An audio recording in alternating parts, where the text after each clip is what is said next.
Good evening everyone. तो हमारा chapter कौन से चल रहा था? Number and number system. तो अब उसके डाउट थोड़ा क्लियर करते हैं।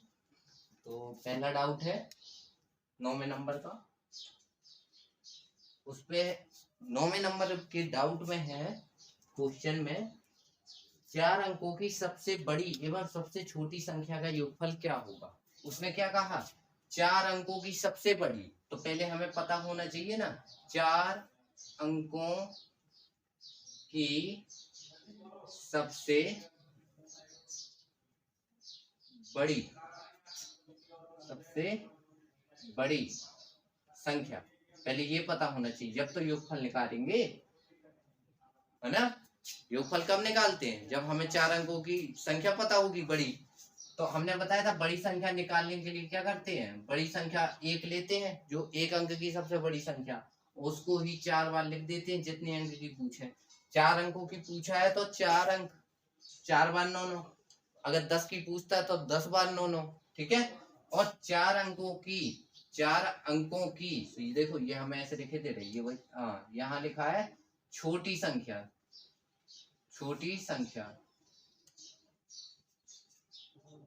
कैसी छोटी संख्या? सबसे छोटी संख्या। तो हमने बताया था जब सबसे छोटी निकालना हो तो एक के साथ जितने अंकों की संख्या पूछे, कितने अंकों की पूछ रहा है? 4 अंकों की, तो उतने में से एक कम जीरो रख देते हैं। 4 अंकों की है तो जीरो कितने होंगे? 3। ये हो गया। अब उसने क्या पूछा है कि 4 अंकों की सबसे बड़ी संख्या, 4 अंकों की सबसे छोटी संख्या का योगफल क्या है। योगफल का मतलब जोड़ना। तो देखो 9 और 0 हो गए 9, 9 0 9, 9 0 9 और 9 1 10। इतना है आंसर। अब 15वें नंबर का देखो। इसमें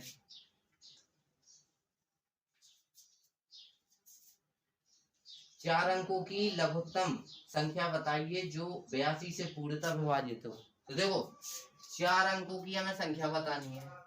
4 अंकों की लघुत्तम संख्या। देखो लघुत्तम पूछे या सबसे छोटी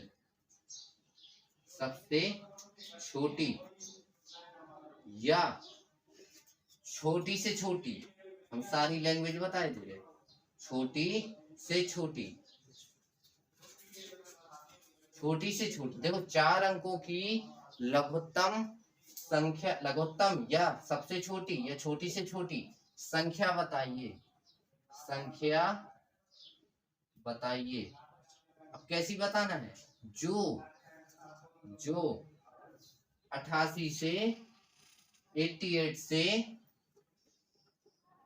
मतलब विभाजित हो। कैसा विभाजित हो? पूर्णतः, यानी पूरी तरह से पूर्णतः विभाजित हो। 82 से जो पूर्णतः विभाजित हो, 82 से पूर्णतः विभाजित हो, यही है ना सवाल। तो देखो 4 अंकों की उसने कहा। देखो अब हमें तो पता नहीं है, लेकिन हमें ये पता है कि 4 अंकों की हम सबसे छोटी जानते हैं। हम 4 अंकों की वो संख्या नहीं जानते जो 82 से भाग चला जाए और कुछ शेष ना बचे। नहीं जानते ना, नहीं जानते। लेकिन 4 अंकों की संख्या तो जानते हैं ना। तो हमें पता है कि 4 अंकों की कौन है संख्या सबसे छोटी? 1000 है। अब इसमें हमें किसका भाग चेक करना है? 82 का चेक करना। तो देखो यहाँ भाग देते हैं, 1000 में भाग दिया 82 का। कोशिश करो रफ में क्या आता है।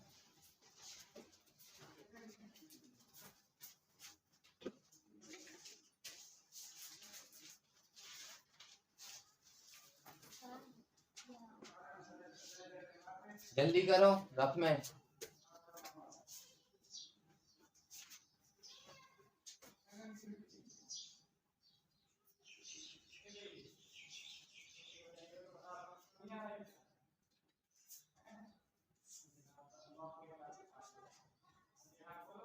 हो गया।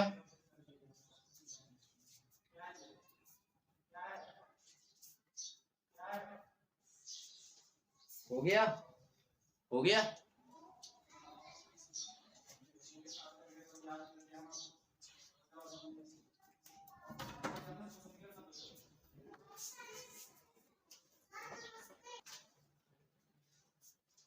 हाँ तो यहाँ भाग देंगे 82 एकम 82, जिसमें से क्या बचेगा 18, 180 हो जाएगा।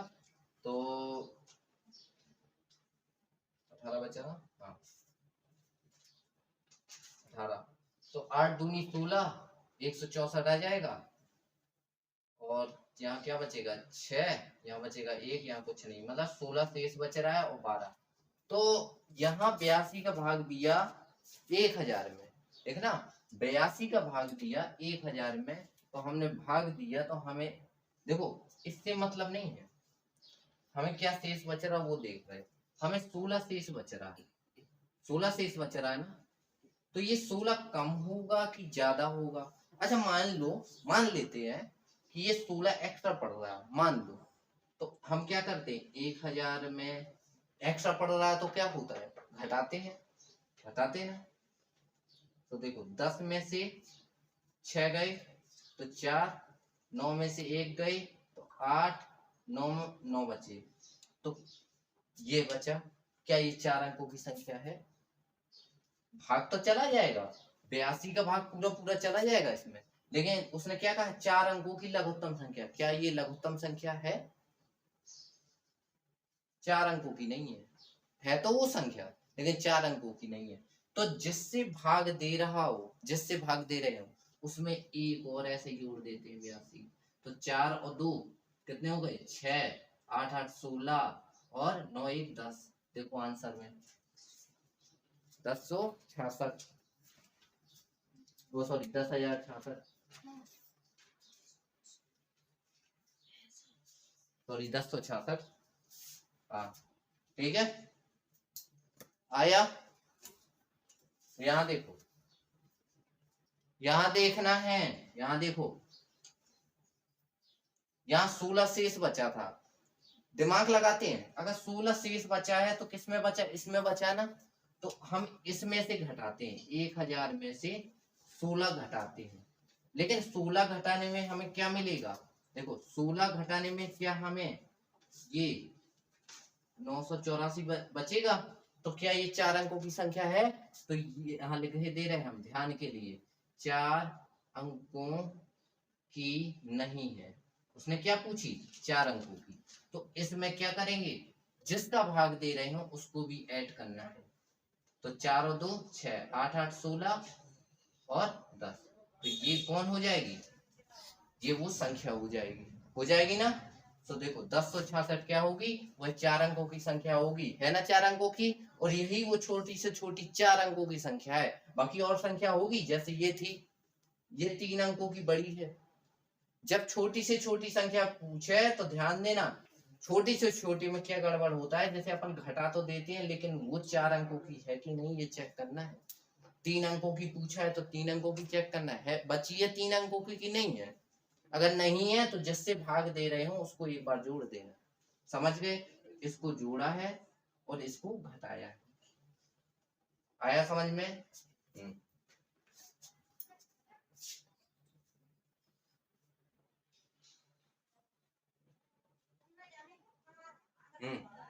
अब अगला देखते हैं। अब इसमें है 5 अंकों की सबसे छोटी, मतलब छोटी से छोटी संख्या। तो क्या सेम ऐसे ही सवाल नहीं है, देखो उसमें 4 अंकों की था, इसमें उसमें क्या है 5 अंकों की है, 5 अंकों की है ना। जब 5 अंकों की संख्या है तो 5 अंकों की छोटी वाली संख्या लेंगे। अब उसमें 75 का भाग देना, तो 75 का भाग देंगे तो जो शेष आएगा तो वो कितने अंकों की बचेगी, 4 अंकों की बचेगी। देखो कैसे, हम इसी में बताए दे रहे हैं। इसको मिटाते हैं, इसको नोट कर लेना घर पर।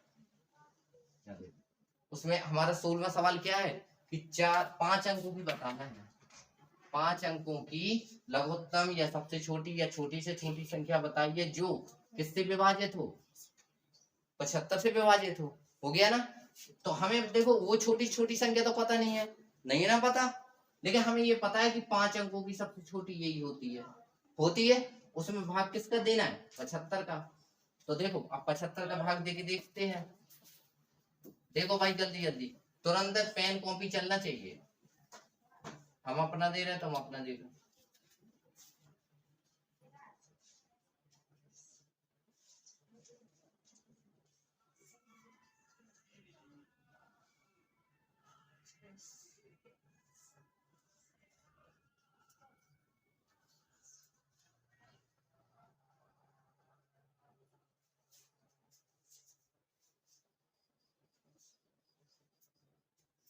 दो भाग,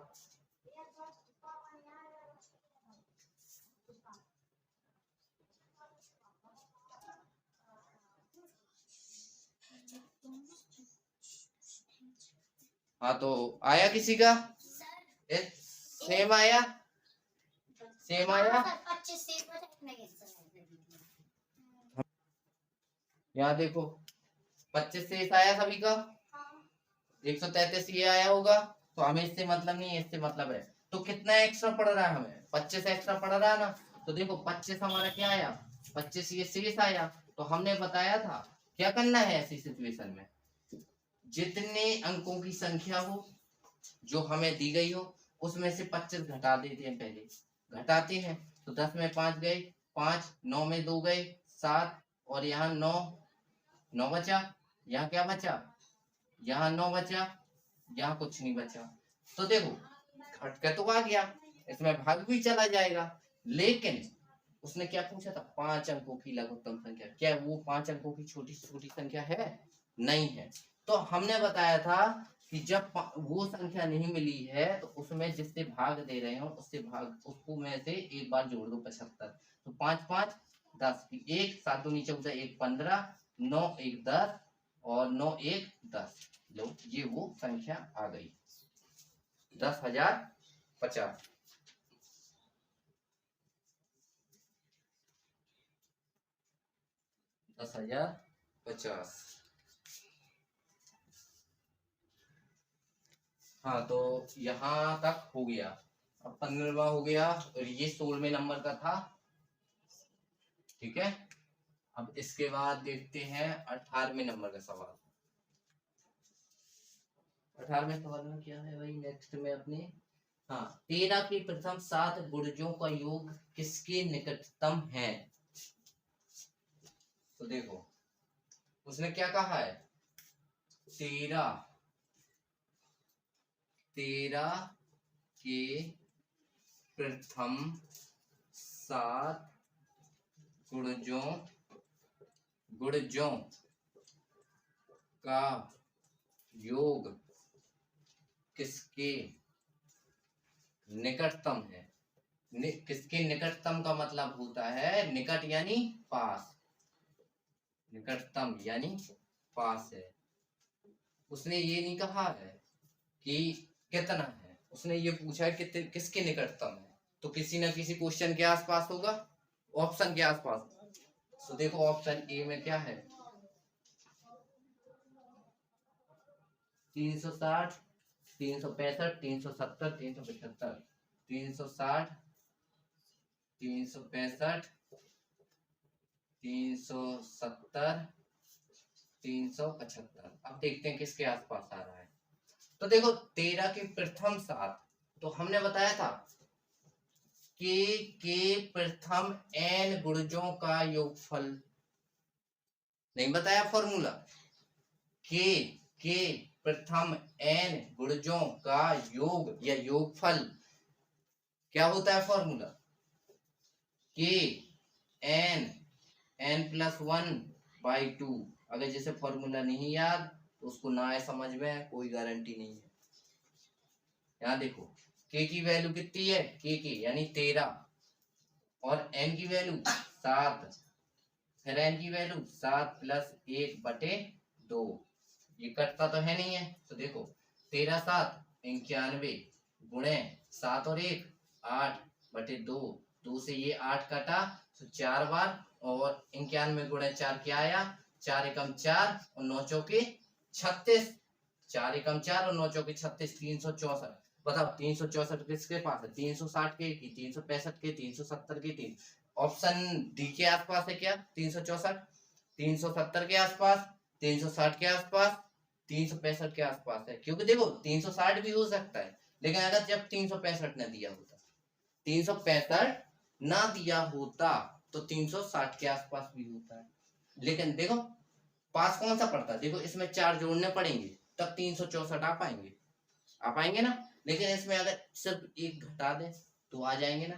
तो ऑप्शन कौन सा होगा अपना, बी। क्वेश्चन पढ़ा जाता है, बन तो गया होगा, अगर किया होगा 364 आ गया होगा, ठीक है। अब निकटतम नहीं पता क्या होता निकटतम, तो सीखना पड़ेगा। आया समझ में, आ गया ना, बताना है दोबारा। यहाँ देखो 13 के प्रथम 7 गुणजों का योग किसके निकटतम है, तो हमें उसके इससे मतलब नहीं है। उसने क्या पूछा, उसने क्या पूछा, 13 के प्रथम 7 गुणजों का योग। अब हमने कहा हमें तो फॉर्मूला याद था, तो 13, हम 13 के बदले हमें क्या याद है, के प्रथम 7 गुणजों का योग। कल फॉर्मूला बताया था क्या होता है, तो देखो के n+1/2। अगर फॉर्मूला याद है तो इतने में हल हो गया, एक लाइन में हल हो गया। अगर फॉर्मूला याद नहीं होगा ना, ये पूरा बोर्ड भर जाएगा और सवाल भी हल नहीं करते बनेगा। हाँ,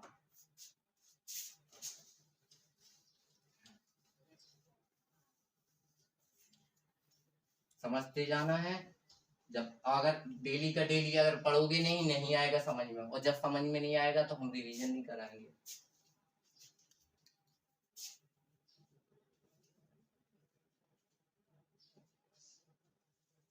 एक से 25 तक की प्राकृतिक संख्याओं का योग, अपना अगला क्वेश्चन है।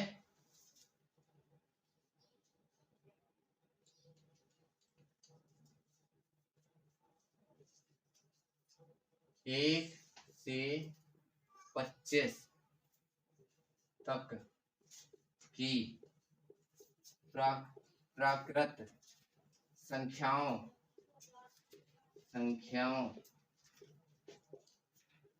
का योग क्या है। ऑप्शन दिया गया है अपने पास, ऑप्शन में देखते हैं।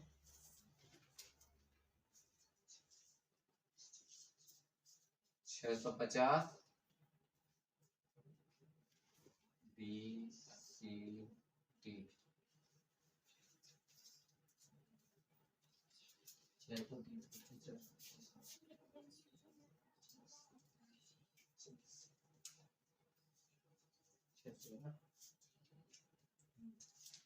यहाँ देखो इन, अब उसने क्या कहा, 1 से 25 तक की प्राकृतिक संख्याओं का योग। हमने तो प्राकृतिक संख्याओं की फॉर्मूला पढ़ी है ना, पढ़ी है ना। 1 से क्या पढ़ा है, देखो 1 से प्रारंभ होना या n से प्रारंभ हो, प्रथम, अगर हम यहाँ लिख दे प्रथम n संख्याओं, n प्राकृतिक संख्याओं का योग, तो ये तो तुम्हें पता है क्या होता है, n+1 क्या होता है, यही होता है क्या था वो, प्रथम n प्राकृतिक संख्याओं का योग। तो तुम्हारी प्राकृतिक संख्या कहाँ से, एक ऐसे तो स्टार्ट होती है ना, एक ऐसे स्टार्ट होती है ना, तो ये भी फॉर्मूला इसी में लग जाएगा। प्रथम और एक से में बहुत अंतर होता है। अगर हम यहाँ 2 लिख दें तो ये फॉर्मूला काम नहीं करेगा, डायरेक्ट दिमाग लगाना पड़ेगा थोड़ा सा, समझ गए। तो देखो 1 से 25 तक की प्राकृतिक संख्याओं का योग क्या होगा, तो हमने तो यहाँ देखा कि हमें प्रथम उसका निकालना है, तो फॉर्मूला डायरेक्ट लगाएंगे n+1/2, ठीक है। क्या होता है, n है हमारा कितना 25, और 25 + 1 हो जाएगा, और बटे में 2। यहाँ देखो 25 और 1 26 बटे 2। अब जी काट देते हैं, 13 आ जाएगा, आएगा 13। अब 13 का पहाड़ा पढ़ लो, सो 13 पना 65, 13 5 जा 65, 6 आ जाएगा, 13 2 जा 26 और 6 32। तो देखो 325 ऑप्शन है ऑप्शन सी आंसर। आए समझ में। और जैसे हम इसी में एक और सवाल बताए दे रहे, यहाँ हम लिख देते प्रथम, कितने में प्रथम। देखो ध्यान करना, जो इसके पहले उतरा था वो अलग सवाल था, ये हमने अगला सवाल बना दिया। प्रथम 25 तक की प्रथम 25 प्राकृतिक संख्याओं का योग क्या होगा, तो अभी सेम यही है।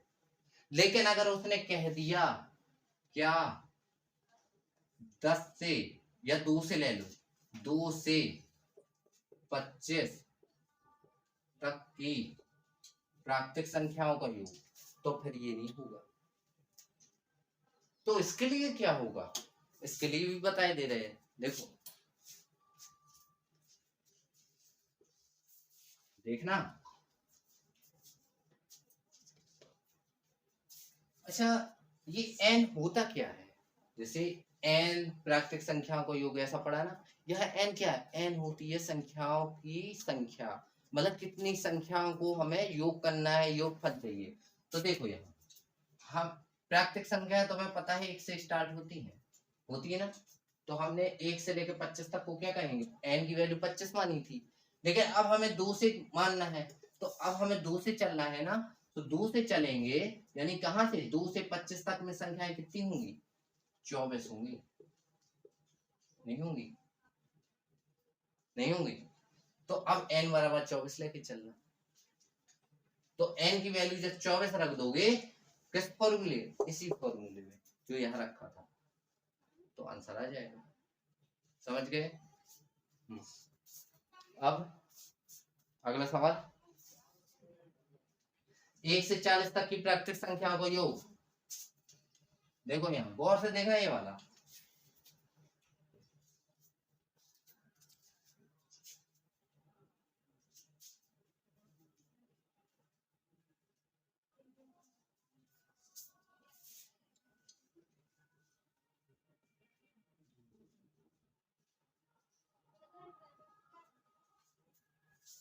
देखो 1 से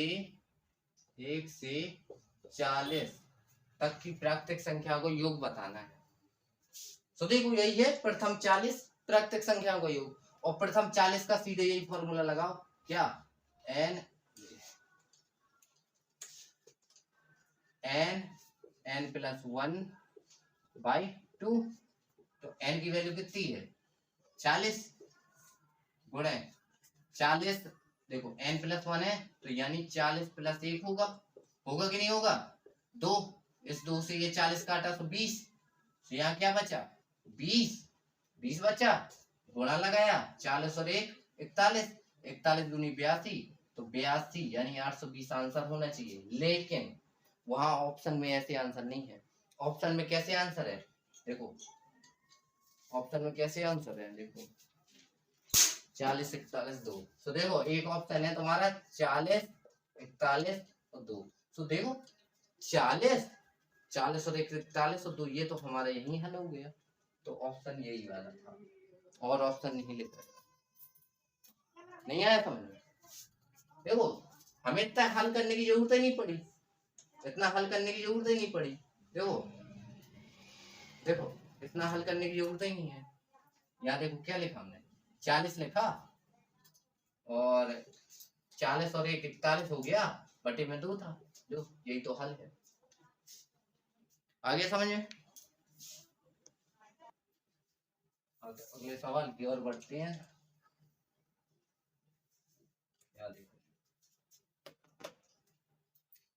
प्रथम 10 अभाज्य संख्याओं के गुणनफल में इकाई के स्थान का अंक।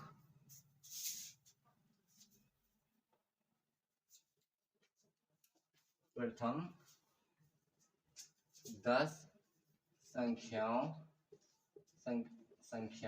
सवाल मैच कर लेंगे, संख्याओं प्रथम 10 संख्याओं के योगफल में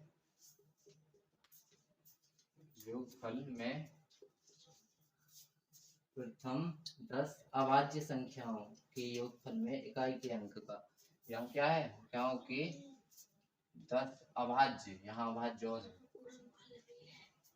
संख्याओं के गुणनफल में फल में इकाई अंक ज्ञात करना है। इकाई अंक बराबर ज्ञात। तो इसको सॉल्व करने की कोशिश करते हैं। बी सी डी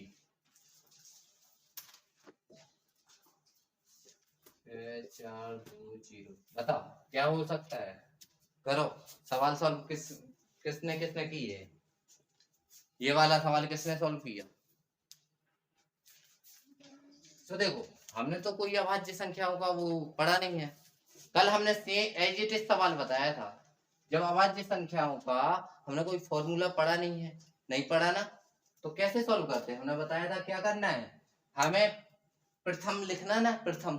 तो पहले से स्टार्ट करते हैं। तो पहली अभाज्य संख्या क्या होती है? 2 3 5 7 11 13 17 19। कितने हुए? 1 2 3 4 5 6 7 8। 19 के बाद क्या होती है? 23। 23 के बाद क्या होती है? 29। इतनी होती है। अब हो गई ना। देखो 1 2 3 4 5 6 7 8 9 10। ये पता होना चाहिए अभाज्य संख्या कौन सी होती है जिसमें खुद का और एक का भाग जाए, किसी और का ना जाए। तो देखो किसी और का क्या 2 में जाएगा? क्या 13 में जाएगा? किसी और का 23 में जाएगा? क्या 29 में जाएगा? क्या नहीं जाएगा। तो ये पता होना चाहिए कि गुणनफल में। तो अब गुणा करते हैं। गुणा गुणा गुणा गुणा गुणा गुणा गुणा गुणा में इकाई अंक। हमें केवल इकाई अंक से मतलब है। हमें इन सबका गुणा थोड़ी करते फिरना है, नहीं करना है गुणा। तो देखो शानदार ट्रिक है, बहुत अच्छी ट्रिक है। देखो 3 2 3 6 6 पंचे 30। 30 में 2 अंक मिल गए ना, मिल गए ना 2 अंक। तो इस 2 अंक से हमें मतलब नहीं है, इसका केवल इकाई का अंक ले लो। क्या है? 0। अब 0 को गुणा 7 में करेंगे, 0 को गुणा 1 में करेंगे, इसमें करेंगे 0 0 0 0 0। तो मतलब ऐसा ना किया होगा किसी ने, सब वही गुणा भाग करने में बैठ गए होगे बड़े बड़े। ये तरीका समझ में आया? देखो हमें क्या चाहिए? इकाई अंक। हमें इससे मतलब थोड़ी है कि गुणनफल कितना है, नहीं, हमें इकाई अंक चाहिए। तो देखो हम इस तरह से हल करते हैं। जब भी इकाई अंक वाला सवाल हो और गुणा हो बीच में, तो इकाई अंक ही लेना है और कुछ नहीं लेना है। देखो 9 तिया 27। 27 का हमें दोनों नहीं लेने, 7 बस लेना है। अब 7 7 नाम 63। इसका गुणा इसमें किया, 63 का हमें 3 लेना है, 6 नहीं लेना है। 3 का गुणा 7 में 3 7 21 का 1 लेना है। 1 गुणा 3 तो 3 आएगा। तो अभी तो ये 3 पूरा लेना है। 3 कम 3 और 3 7 21, फिर 21 आ गया तो 21 का 1 लेना है। 1 गुणा 5 करेंगे तो 5। ध्यान देना 1 गुणा 5 करेंगे तो 5। तो 5 तो एक ही डिजिट है, 5 तिया 15 आ जाएगा।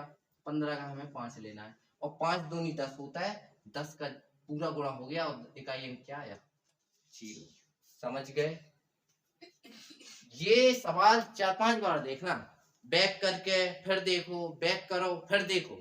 ये बहुत अच्छा सवाल है। समझ गए? हाँ, तो अब अगले सवालों की ओर बढ़ते हैं।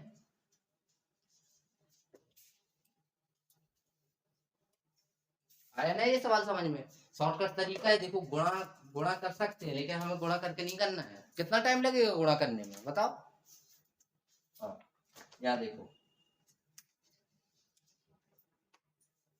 देखो 25 एक सवाल है। देखो हम बताए दे रहे हैं 4 9 0 4 0 6 में 7 से भाग देने पर भागफल। 7 से भाग भाग देने पर क्या चाहिए हमें? भागफल। हमें क्या मतलब है? भागफल। भागफल कहाँ होता है? देखो ऐसे देते भाग, तो भाग यहाँ होता है। भागफल कहाँ होता है? यहाँ। हाँ यहाँ होता है। देखो ये भाजक होता है, लिख लेना। यहाँ भाज्य होता है, यहाँ भागफल होता है, और यहाँ शेषफल होता है ना शेषफल। यहाँ भाजक, यहाँ भाज्य, यहाँ भागफल, यहाँ शेषफल। तो एक फॉर्मूला भी लिख देना, भाजक बराबर, ये लिख लेना, भाजक बराबर, तो सॉरी भाज्य बराबर लिखना था, भाज्य बराबर भाजक गुणे भागफल प्लस शेषफल। देखो इन दोनों को गुणा करते हैं और क्या जोड़ देते हैं, इन दोनों में ये शेषफल जोड़ देते हैं, तब क्या निकलता है, भाज्य। समझ गए? हाँ, तो देखो इसमें 7 से भाग देना है, 2 तरीके हैं। एक तो चाहे ऐसे वाले भाग देके देख लो तो भी आ जाएगा, लेकिन हमें अपना वाला भाग पसंद है। देखो क्या ये लिखा है ना, समझना, 7 से भाग देना है।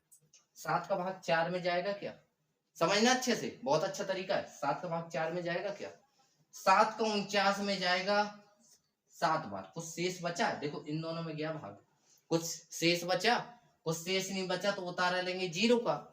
0 में क्या भाग जा सकता है, तो हमने दूसरी संख्या उतारी, तो हमारे पास क्या हो गई 4। देखो 0 और 4 को क्या पढ़ेंगे, 4 ही पढ़ेंगे, तो 4 में भी तो, हाँ ध्यान देना, दूसरी संख्या उतारी है तो यहाँ क्या आएगा 0। अब क्या 4 में भाग जा रहा है क्या, नहीं जा रहा है। 7 का भाग जाता है 4 में, नहीं जाता है। तो फिर एक और हम संख्या उतारेंगे, और जब एक और संख्या उतारेंगे तो एक और 0 लगाएंगे। समझ गए? अब 7 का भाग 2 40 से ज्यादा रह जाए, तो 7 पना 35, कितने बचे 36 37 38 39 40, 5 बचे। 5 और 6 कितने हो गए 56, तो 7 8। देखो तुम्हारा भागफल। ये तरीका हम तो कह रहे हैं, यही तरीका सीखो। क्या करना है, देखो पहले में भाग देंगे एक संख्या में, नहीं जाता है तो 2 में भाग देंगे, पूरा पूरा 7 बार गया। यहाँ देखो 7 बार पूरा पूरा गया, कुछ शेष नहीं बचा, तो अब 0 उतारेंगे, 0 में तो भाग जाता नहीं है, तो दूसरी संख्या उतारेंगे, दूसरी संख्या मिलके क्या हो जाती है 4, तो 4 में भी 7 का भाग नहीं जाता है, तो फिर तीसरी उतारेंगे तो ये 0 बढ़ जाएंगे। अब क्या 7 पना 35 होता है, तो 5 बच जाएगा, 5 और 6 हो गए 56, तो 7 8 56, और नहीं बनता है तो ये वाला तो देखो कहीं नहीं गया, 7 7 49, ये वही लिखा है जो हम वहां भाग दे रहे हैं ना। 0 को उतारा, देखो वहां भी लिया था लेकिन भाग नहीं जा रहा, तो एक और 0 लेंगे, अभी भी भाग नहीं जा रहा तो एक और 0 लेंगे, तो क्या हो जाएगा 7 पना 35, 5 बार, 5 बचे, 6 हुए, 7 8 56 आया। ये भाग देना आप किससे नहीं बनता, किससे नहीं बनता, भाग देते बनता है ना।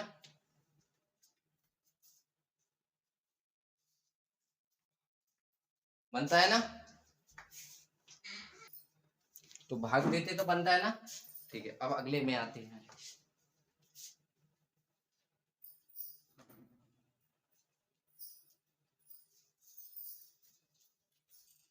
जो सवाल एक जैसे हैं वो हम छोड़ते जाएंगे, और जो अलग होंगे वही बताएंगे, ठीक है। अब ये अगले क्वेश्चन में आते हैं। ये तो एक जैसा है, देखो 65 0 67 में से छोटी संख्या, छोटी से छोटी कौन सी संख्या घटाई जाए कि यह 13 से पूर्णतः विभाजित हो जाए। देखना बहुत अच्छा सवाल है। इतने में छोटी से छोटी, छोटी से छोटी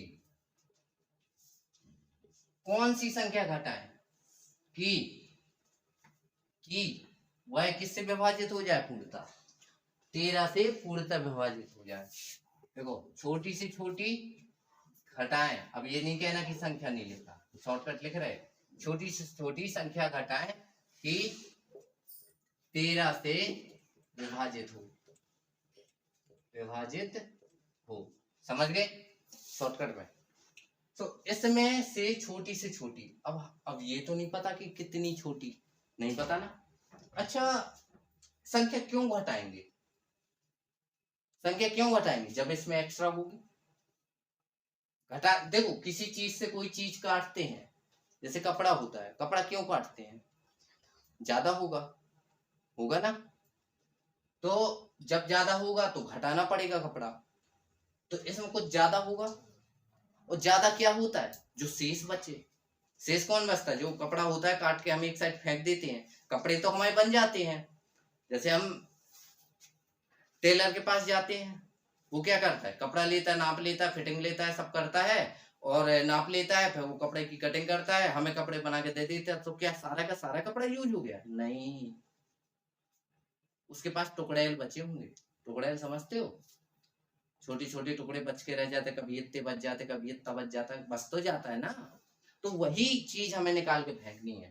तो कैसे फेंकेंगे, तो देखो 13 से विभाजित हो, कहा है ना उसने 13 से विभाजित हो, तो एक काम करते हैं, 6 5 0 6 7 को ही 13 से विभाजित कर दें, तो हमें एक्स्ट्रा वाला कपड़ा मिल जाएगा ना, मिल जाएगा ना। देखो ये रहा हमारा मधुर, ठीक है, अब हमें मधुर के कपड़े सिलवाने हैं, हम इतना कपड़ा लेके गए, मधुर है और इतना कपड़ा लेके गए, तो हम मधुर की पूरी माप लेंगे, इधर माप लेंगे कि हाथ कितना है, पैर कितना है ना, कमर कितनी है, नाप लेंगे ना, और नीचे जाते जाते जाते जाते जब सब नप जाएगा तो यहाँ हमारा कुछ शेष बचेगा, तो वो कपड़ा ही तो शेष रह जाएगा ना। तो देखो भाग देते हैं, 13 पना 65, कुछ नहीं बचा ना, जीरो को उतारे लेंगे, जीरो में तो 13 का भाग जाएगा नहीं, जीरो यहाँ लेंगे, 6 का उतारे लेंगे, 6 में तो जाएगा नहीं, फिर जीरो को उतारा लेंगे, 7 ले लेंगे, तो 13 पन अब क्या होता है 65, क्या यहाँ बचा 2, और 2 ये क्या है, 2 ये वो कपड़ा है जो हमारा एक्स्ट्रा हो रहा है, तो क्या आंसर होगा कि इतने में से छोटी से छोटी संख्या क्या घटाए, तो कितना घटाए 2, आंसर आ गया होगा, ऑप्शन है इसमें, ऐसा ही है, कुछ भी मान लो, 3 4, अरे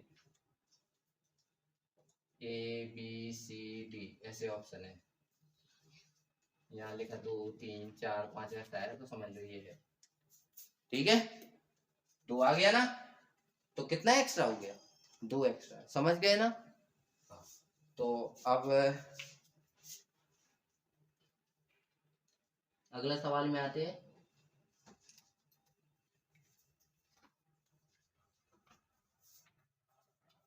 देखो एक चीज देखो, एक सवाल है,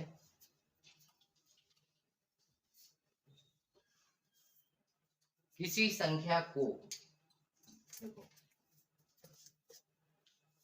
किसी संख्या को 125 से भाग देने पर, देखो देखो उसने क्या कहा, कोई एक संख्या होगी, होगी, किसी संख्या को भाग देंगे किससे, 125 से, समझना, किसी संख्या को 125 से भाग देने पर हमें भागफल क्या मिलता है, भागफल क्या मिलता है, भागफल है 16, और शेष कितना मिलता है 11, तो संख्या ज्ञात करनी। अच्छा एक बात बताओ, ये क्या है भागफल, ये क्या है शेषफल, ये क्या है भाजक की भाज्य, भाजक, और भाज्य वो होता है, देखो एक संख्या होगी, यहाँ एक संख्या होगी, होगी संख्या, उसमें 125 का भाग देंगे हम, देंगे, तब हमें भागफल कितना मिलेगा 16, और शेष कितना मिलेगा 11, ऐसे मिलता है ना, ऐसे ही होता है ना, किसी संख्या को 125 से भाग देने पर 16 भागफल और 11 शेषफल बचता है, तो संख्या हमें ज्ञात करनी है। तो हमने अभी अभी एक फॉर्मूला बताया था, क्या होता है, ये फॉर्मूला अच्छे से दिमाग में रख लेना कि भाजक बराबर भाज्य बराबर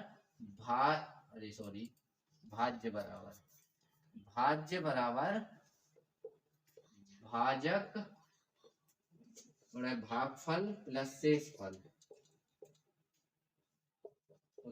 और याद ही कर लेना, अगर किसी का गलत हुआ तो ध्यान करना, भाजक, देखो भाज्य दिया गया, भाज्य कौन होता है ये वाला, भाजक कौन होता है जो ये वाला होता है, तो 125 मैं किसका गुणा 16 का और प्लस कितना 11। तो देखो 16 पंचे 80 की 8, 16 दूनी 32 और 8 हुए 40 की 4, 16 एकम 16 और 4 20 प्लस 11 तो कितना आया 2011।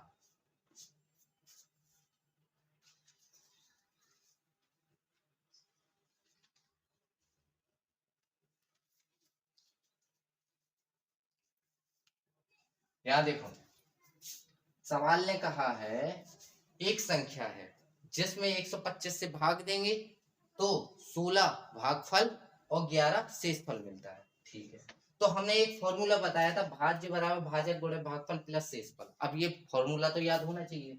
तो ये भाज्य कौन होता है, ये क्या होता है, ये याद रखना कि कहाँ भाज्य होता है कहाँ भाजक होता है, ये आना चाहिए। तो इसमें देखो इसका और इसका गुणा करेंगे और इसको जोड़ देंगे तो हमें क्या मिलेगा, ये वही लिखा है देखो, इसका और इसका गुणा, इसका और इसका गुणा और इसको जोड़ दिया तो हमें क्या मिलेगा संख्या यानी भाज्य। समझ में आ गया, आ गया, समझते जाना, समझना ज्यादा जरूरी है। ओके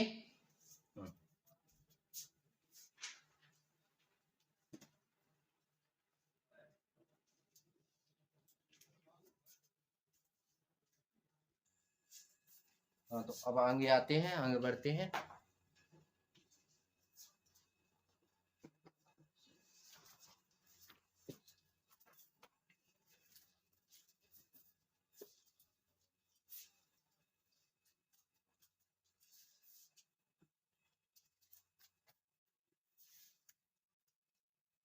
थर्टी थ्री है, देखो दो संख्याओं का योगफल 72 है, दो संख्याओं का योगफल 72 है। तो दो संख्याओं का योगफल 72 है, समझना है इसको, दो संख्याओं का योगफल 72 है, दो संख्याओं, दो संख्याओं का योग, हम योग बस लिख रहे हैं तो समझ जाना योगफल है। दो संख्याओं का योग कितना है 72। ठीक है, उन दोनों संख्याओं का अंतर और उन्हीं दो संख्याओं का क्या है ये अंतर, अंतर कितना है 28 दिया है ना। सो देखो इतना ये तो मैं सवाल में दिया है, दो संख्याओं का योग 72 है यानी उन दोनों संख्याओं को जोड़ने पे कितना मिलेगा 72 और उन्हीं दो संख्याओं को घटा देंगे तो कितना मिलेगा 28। अंतर का मतलब घटाना समझना हमेशा। ठीक है, कल भी बताया था परसों भी बताया था और हमेशा बताते हैं, फिर नहीं आएगा समझ में तो ध्यान देना। यहां देखो दो संख्याओं का योगफल इतना है, देखो दो संख्या का योग, तो हम मान लेते हैं ना कोई दो संख्या, हमने मान लिया एक संख्या कौन है x, दूसरी संख्या कौन है y और दोनों का योग, योग का मतलब प्लस, तो देखो x और y का योग कितना आ रहा 72। इतना है समझ में आया। अब उन्हीं संख्याओं का क्या है अंतर यानी x और y का अंतर, अंतर का मतलब माइनस क्या है 28। अब देखना ऐसे खींचा, यहाँ ये प्लस का y ये माइनस का y कैंसिल हो गए, प्लस का y माइनस का y कैंसिल हो गए, तो यहाँ क्या बचा ये एक x और एक x कितने हो गए 2x नहीं बचे, यहाँ बराबर लगा तो बराबर लगाओ। अब 2 और 8 हो गए 10 कि 1 7 और 2 9 हो गए और 1 10, तो यहाँ x, यहाँ देखो 2x बराबर कितना आया 100 और ये दो गुणा में है, गुणा में है ना x के, है ना गुणा में, तो बराबर के उस साइड ले जाना है तो किस में जाएगा भाग में नहीं जाएगा। हमने बताई थी कोई संख्या अगर गुणा में होती है बराबर के उस साइड आए या इस साइड आए तो भाग में, और प्लस में हो तो माइनस में, माइनस में हो तो प्लस में, भाग में हो तो गुणा में। समझ गए। अब देखो दो का भाग दोगे तो x की वैल्यू कितनी आई 50, तो एक संख्या तो आ गई। अब इस x की वैल्यू यानी ये क्या निकला x बराबर 50 तो निकला, भी निकला है ना। तो अब इस किसी एक समीकरण में रख दे रहे, बताओ इसमें रख दें ऊपर वाले में, तो x प्लस वाई बराबर क्या हो गया 72 है ना, 72 है ना। तो x की जगह पे क्या रख दे, 50 रख दे। देखो x की जगह पे क्या रख दे, 50, क्योंकि x बराबर क्या है 50 प्लस y बराबर 72, और यहाँ y रखा है और ये प्लस का 50 है ना, बराबर के उस साइड जाएगा तो माइनस का 50 हो जाएगा, और 72 में से 50 गए तो कितने बचते हैं 50 और 2 70, 22 बचे। तो y की वैल्यू 22। तो एक संख्या कौन हो गई 50 और एक संख्या 22। उसने क्या पूछा, तो संख्या बताओ। देखो 50 और 22, आगे आंसर, आंसर आया।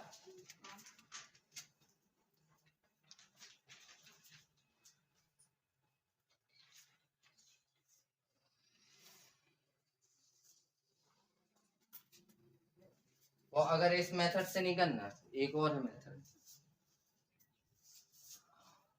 देखो ये उतार लेना अच्छे से, ठीक है, बाद में जैसे हमारे मिटाने के पहले वीडियो में उतार लेना। यहाँ देखो इतना दिया गया था, तो हम मान लेते हैं, देखो माना, देखो दो संख्याएं हैं तो एक छोटी संख्या होगी एक बड़ी, तो हम मान लेते हैं छोटी संख्या कौन है, छोटी संख्या, दो संख्याएं हैं क्योंकि, तो छोटी संख्या हमने x मान ली, मान ली, बताओ x मानेंगे, ठीक है, छोटी संख्या x होगी तो बड़ी कितनी होगी,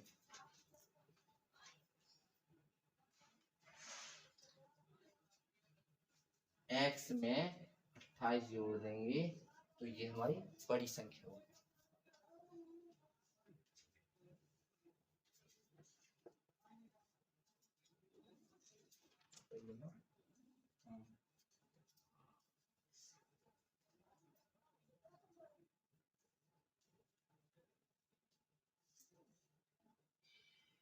देखो छोटी संख्या x आ गई, बड़ी संख्या x प्लस 28 आ गई। अब उसने क्या कहा, दो संख्याओं का योग, तो दो संख्या, तो पहली संख्या दूसरी संख्या का योग कहा है ना, तो देखो पहली संख्या और दूसरी संख्या, देखो ये कौन है, ये पहली है, ये कौन है, ये दूसरी है, उसका योग, योग का मतलब प्लस, और कितना है प्लस 72 है, तो x और x कितने हो गए 2x, और बराबर इस 28 प्लस में ना 28 बराबर किस साइड आएगा तो क्या हो जाएगा माइनस का हो जाएगा ना। अब 12 में से 8 गए तो 4, और 6 में से 2 गई तो 4, तो यहाँ 2x बराबर कितना आया 44, तो x बराबर क्या होगा 44 के बटे में 2 नहीं आ जाएगा, देखो 2 गुणा में है ना, बराबर के उस साइड आया तो भाग में आ गया ना, और 2 का भाग दोगे तो x बराबर 22 बचेगा, देखो 2 का भाग दोगे 22 आएगा। और जब x की वैल्यू 22 आ गई तो देखो ये कितनी आ गई, देखो x कौन था छोटी थी, तो x बराबर 22 आ गया, बड़ी कौन थी x प्लस 28, मतलब अगर x में 28 जोड़ देंगे तो हमारा क्या आ जाएगा, दोनों संख्या आ गई। देखो कुछ नहीं करना, दो संख्या का योग, दो संख्या का अंतर दिया है, माना इसमें मानना पड़ेगा कि एक संख्या कौन है x छोटी, तो बड़ी कौन होगी, अंतर देखो 28 है ना, तो देखो खुद सोचो, जैसे हम कहें एक संख्या तुम्हारी 5 है, एग्जाम्पल के लिए 5 है, हम कहें बड़ी संख्या और छोटी संख्या का अंतर कितना है 6 है, तो मतलब एक संख्या तुम्हारी 5 है तो 5 में 6 जोड़ोगे तो 6 5 11, देखो दोनों का अंतर 5 नहीं आ रहा, घटा के देख 6 नहीं आ रहा, देखो 11 में से 5 गए 6, तो एक x मानना है, एक x प्लस 28 मानना है, ये अंतर होता है। तो जो मेथड अच्छी लगे वो करना, वीडियो दोबारा देखना समझना, बस यही कंफ्यूजन होगी कि सर यहाँ x प्लस 28 क्यों माना, तो हमें एक छोटी संख्या मान ली x, अब उसने क्या कहा अंतर 28 है, अंतर समझ रहे हो ना कि यहां से लेके यहां तक का अंतर कितना है 28 है, यानी यहां अगर वैल्यू x है तो उसमें अगर 28 जोड़ देंगे तो यहां कितना पहुंच जाएंगे x प्लस 28, अंतर है ये तुम्हारे घर से और स्कूल की, देखो यहाँ तुम घर में हो या स्कूल है और तुम्हारा स्कूल कितना है, 28 किलोमीटर है, तो तुम्हारी दूरी कितनी है, मान लो 2 है, पहले से जहां से भी आए हो 2 है, तो 2 में 28 ही तो जोड़ोगे। तो इसी प्रकार x में 28 जोड़ दी तो तुम्हारी छोटी संख्या आ गई। ठीक है,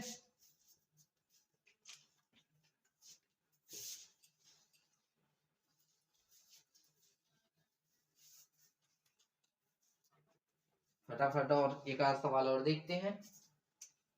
हाँ देखो, किसी संख्या का 30% यदि 12.9 हो, देखो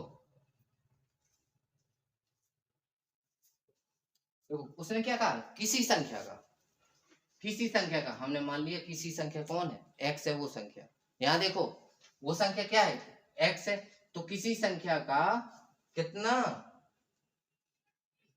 30% कितना है, 12.9 है। देखना इस सवाल को, परसेंटेज पढ़ी है क्या, अभी नहीं पढ़ी। देखो परसेंट का मतलब होता है बटे में 100, x का 30 और ये परसेंट जहां लिखा हो उसके बटे में 100 लिख देना तो परसेंट हट जाएगा। देखना, और 12.9 लिखा है ना, तो इस दशमलव एक अंक बाद दशमलव है ना, तो यहाँ 10 लिख देना, दशमलव हट जाएगा, 1 0 लिख देना। देखो जैसे हमने यहाँ लिखा 1.29, यहाँ कितने अंक बाद दशमलव, 2 अंक बाद, तो हमें ये दशमलव हटाना है तो बटे में 2 अंक वाला 2 जीरो वाली एक संख्या रखनी पड़ेगी। हमने यहाँ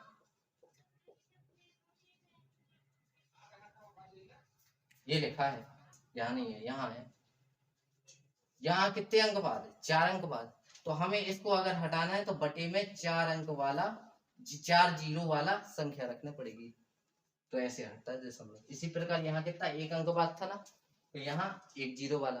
अब देखो 1 जीरो से 1 जीरो कट गया, देखना, और तो देखो यहाँ कितना बचा, 3x बचा ना, 3 गुणे x को क्या पढ़ेंगे, 3x बटे 10 बराबर यहाँ 129 बटे 10 बचेगा, तो देखो 10 से 10 काट दो, तो 3x बराबर क्या आएगा, 129, x बराबर क्या आ जाएगा, 129, यहाँ 9 है।